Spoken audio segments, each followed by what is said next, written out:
Hello guys, Santo വ്ലോഗ്സിലേക്ക് സ്വാഗതം. ഇന്ന് നമ്മുടെ വീഡിയോ ഒരു ചെറിയ വീഡിയോ ആണ്. നമ്മൾ തിരുമല കുശക്കോട് കോവിലിലെ മഹാദേവ ക്ഷേത്രത്തിൻ്റെ ആറാട്ട് പ്രമാണിച്ചിട്ടുള്ള ഒരു വീഡിയോ ആണ് നമ്മളിന്ന് ചെയ്തേക്കുന്നത്.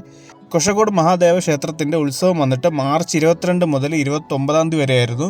7 ദിവസത്തെ ഉത്സവമായിരുന്നു. ഇതിനുവേണ്ടി അവർ പാട്ട്, ഡാൻസ് അങ്ങനെ കുറേ കലാപരിപാടികളൊക്കെ ഇവിടെ നടത്തിയിട്ടുണ്ടായിരുന്നു. ഇന്നലെയായിരുന്നു കുശക്കോട് മഹാദേവ ക്ഷേത്രത്തിൻ്റെ ആറാട്ട്. അതിൻ്റെ കുറച്ച് കാഴ്ചയിലാണ് നമ്മൾ ഈ വീഡിയോയിൽ ഇൻക്ലൂഡ് ചെയ്തിട്ടുള്ളത്. അവിടെ വന്നവരൊക്കെ കുറേ പേരൊക്കെ നമ്മൾ ഈ കളിപ്പാട്ടങ്ങളും കുറേ അക്സസറീസും കാര്യങ്ങളൊക്കെ വാങ്ങിച്ചുകൊണ്ടൊക്കെ പോയിട്ടുണ്ടായിരുന്നു. നമുക്കപ്പം ഈ കുശക്കോട് മഹാദേവ ക്ഷേത്രത്തിൻ്റെ ഉത്സവത്തിൻ്റെ കുറച്ച് കാഴ്ചയിലേക്ക് കടക്കാം.